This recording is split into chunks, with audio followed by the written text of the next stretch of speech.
এরপরে যখন জাহান্নামের মধ্যে ফেলা হবে, জাহান্নামের ভীষণ আগুনের মধ্যে প্রতিটা নাফরমান যখন জ্বলতে শুরু করবে, তখন প্রত্যেকটা জাহান্নাম, এটাই আমার শেষ কথা, তিনটা কথা বলবে আল্লাহকে। কয়টা কথা? এক নাম্বার বলবে, আল্লাহ এত কষ্ট, এত আযাবের চাইতে মৃত্যু দিয়ে দেন, মেরে ফেলেন। আল্লাহ বলবে, লা ইউখদা আলাইহিম ফায়ামুতু, না না ফরমান, জাহান্নামে কোনো মৃত্যুর ফয়সালা নাই, বেঁচে থেকেই আযাব সহ্য করতে। দুই নাম্বার, প্রতিটা নাফরমান বলবে, আল্লাহ তাইলে দ্বিতীয় প্রস্তাব মহলা আপনার কাছে, জাহান্নামের আযাব একটু হালকা করে দেন, একটু একটা ঘন্টা বাদ দিতে কোন, মাসে একদিন কদ্দুর ছাড় দেন, সপ্তাহে একটা দিন ছাড় দেন, 24 ঘন্টার মধ্যে 10টা মিনিট একটু বিশ্রাম করতে দেন মাওলা, একটু ছাড় দেন না কমপক্ষে। আল্লাহ বলবে, ওয়ালা ইউখাফফাফু আনহা মিন আযাবিহা, না রে নাফরমান, এক সেকেন্ডের জন্য আযাব হালকা করা হবে না। না বন্ধু, দুনিয়াতে কেউ আগুন জ্বললে প্রথম যদি এদিক দিয়ে আগুন লাগে, ওই পর্যন্ত আইসা জ্বলতে জ্বলতে হইতে পারে সে মরে গেছে, মানে রুহ চলে গেছে। এরপরে যদি তার পুরা বডি আগুনে পুড়ে জ্বলে একেবারে পাউডারও হয়ে যায়, কয়লাও হয়ে যায়, তার আর কোনো অসুবিধা নাই। প্রথমে কদ্দুরের বেলায় শুধু লাফাইছিল, যখন মরে গেছে এবার জ্বলে ছাই হইছে, কোনো টের পাইছে না। কিন্তু আল্লাহ বলে, আল্লাতী তাত্তালিউ আলাল আফইদা, জাহান্নামের আগুনে একই মুহূর্তে পুরা শরীর এবং ভেতরের কলিজা সুদ্ধা জ্বলতে থাকবে, কিন্তু এক সেকেন্ডের জন্য মৃত্যু হবে না। মান ইলাহুন গায়রুল্লাহ ইয়াতিকুম বিদিয়াইন। কেমনে বললে বুঝবেন আপনারা? আসলে আমরা বুঝি না বাপ, মাঝে মাঝে বুঝি না, মাঝে মাঝে মনে হয় শুধু নিজেই কাঁদি। এছাড়া আর কি করার আছে? চোখের পানি ছাড়া আর কি করার আছে? আপনারা এইখানেও যারা বসছেন, এই যত মাসন, মাশাআল্লাহ সুন্দর করে বসছেন। কেমন সুন্দর হবে যদি জান্নাতে এরকম একত্রে বসা যায়, কল্পনা করেন। এই কপাল যদি সেজদা না থাকে কিভাবে যাবে? আল্লাহকে নারাজ করে জান্নাতে কেমনে যাবেন বাবা? কেমনে?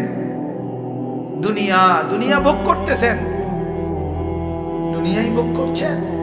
খুব বেশি কি ভোগ করছেন বলেন? এমন কোন দিন গেছে যেদিন পেরেশানি নাই? আল্লাহ পায়জেরুম বিছনাত এই পাশ ও পাশ করে, আমিও আমার জমিনের তলদেশটা একটু নিচের দিকে উঠাই আর উপরটা নিচের দিকে নেই। মাটি তো আমার নিচের মাটি উপরে তুলি, উপরের মাটি নিচে তুলি। আমি শুধু একটা গড় দেবো আল্লাহ, করে নিয়া আপনি আমার একটু ইজাজত দেন।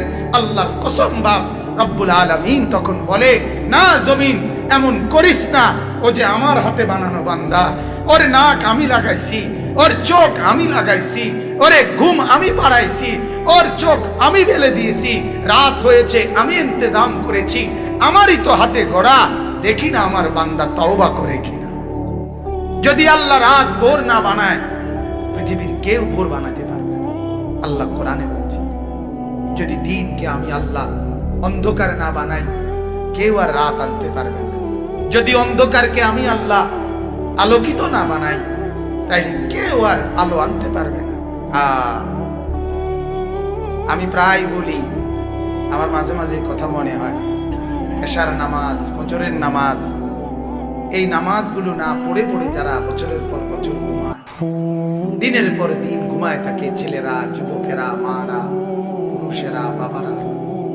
মুসলমান, যদি আল্লাহ তাআলা একজন ফেরেশতাকে একটাবারের জন্য বলতেন, ফেরেশতা এই নাফরমানকে শুধু একটা চটকনা দিয়া,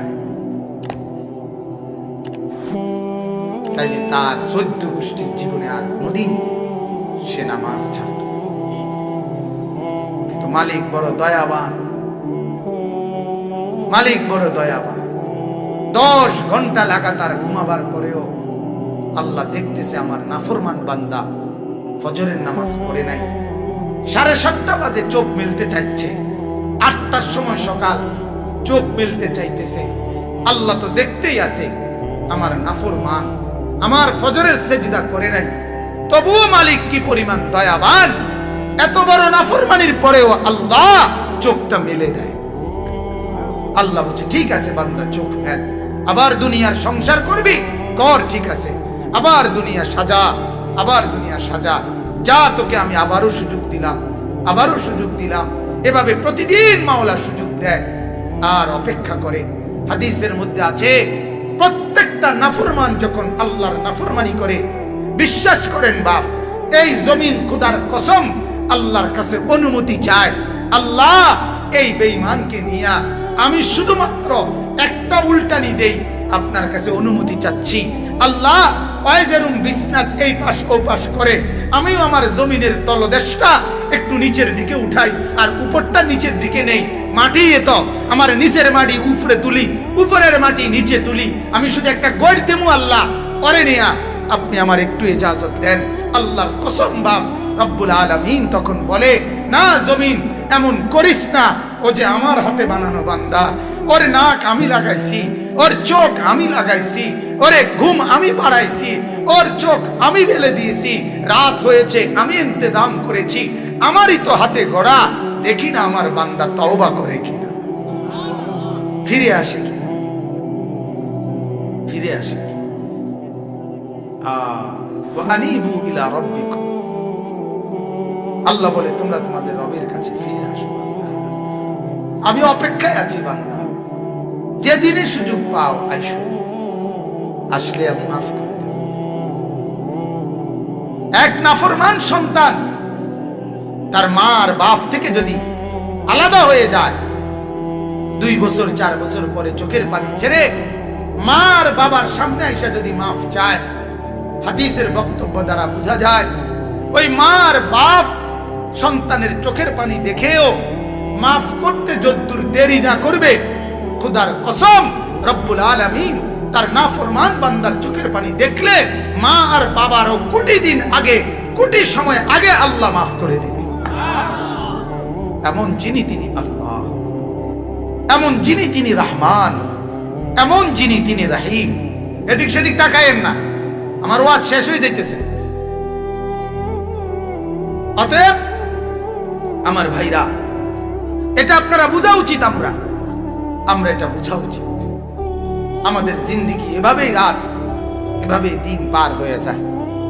একটা বার নিজেদের বিবেককে বলিও দোস্ত, নিজেদেরকে একবার প্রশ্ন করো, কিভাবে এভাবে গত 6 মাস, গত 9 মাস, বছরের পর বছর একদিনও ফজরের নামাজের সেজদা দাও না, তুমি মুসলমান না? তুমি কি আল্লাহকে চেনো না? তোমার মা মুসলমান না? তোমার বাবা মুসলমান না? তোমারে আল্লাহ, তোমার নাক চোখ আল্লাহ লাগায় না? তুমি কার ইচ্ছায় ঘুমাও বাপ? বলে তুমি কার ইচ্ছায় জেগে ওঠো? তোমার মুখের হাসি আল্লাহর দান, তোমার চোখের পানি আল্লাহর দান, তোমার রাতের ঘুম আল্লাহর দান, তোমার সকালের জেগে ওঠা আল্লাহর দান। এই হাত যখন ঘুমাইছো তখন তারা নাড়তে পারো নাই, এমনিই পড়েছি। আবার চোখ মেলার সাথে সাথে পুরা বডির স্প্রিং আবার সচল করে দিছে আল্লাহ। আল্লাহ যদি মাওলা সচল না করতেন দুনিয়ার কেউ পারত না। যদি আল্লাহ রাত ভোর না বানায় পৃথিবীর কেউ ভোর বানাতে পারবে না। আল্লাহ কোরআনে বলছে, যদি দিনকে আমি আল্লাহ অন্ধকার না বানাই কেউ আর রাত আনতে পারবে না। যদি অন্ধকারকে আমি আল্লাহ আলোকিত না বানাই তাইলে কেউ আর আলো আনতে পারবে না। মান ইলাহুন গায়রুল্লাহ ইয়াতিকুম বিদিয়াইন। কেমনে বললে বুঝবেন আপনারা? আসলে আমরা বুঝি না, বুঝি না বাপ, মাঝে মাঝে বুঝি না, মাঝে মাঝে মনে হয় শুধু নিজেই কাঁদি, নিজেই কাঁদি, এছাড়া আর কি করার আছে? চোখের পানি ছাড়া আর কি করার আছে? আপনারা এইখানেও যারা বসছেন, এই যত মাসন মাশাআল্লাহ সুন্দর করে বসছেন, কেমন সুন্দর হবে যদি জান্নাতে এরকম একত্রে বসা যায়। কল্পনা করেন, ভাবেন না একবার, যদি জান্নাতে একবার বসা যায় কেমন মজা হবে। কিন্তু কিন্তু সেজদাবিহীন জান্নাতে কেমনে যাবেন? বন্দিগিবিহীন এই কপাল যদি সেজদা না থাকে কিভাবে যাবে? আল্লাহকে নারাজ করে জান্নাতে কেমনে যাবেন বাবা? কেমনে? দুনিয়া দুনিয়া ভোগ করতেছেন, দুনিয়াই ভোগ করছেন। খুব বেশি কি ভোগ করছেন বলেন? এমন কোন দিন গেছে যেদিন পেরেশানি নাই? কথা বলেন না ভাইয়া, কোন দিন গেছে? এমন একটা দিন গেছে নি পেরেশানি নাই? পেরেশানি ছাড়া কোন দিনটা গেছে? সিএনজির একজন ড্রাইভার তাকায় থাকে তীর্থের কাকের মতো, কখন একজন কাস্টমার আসবে। তার কলিজার ভিতরে অস্থিরতা, একজন কাস্টমার। একজন দোকানদার তাকায় থাকে একজন কাস্টমারের দিকে। এই তো দুনিয়া, সারাক্ষণ পেরেশানি। কখন জমবে কয়টা টাকা, কখন জমবে কয়টা খাবার, এই না?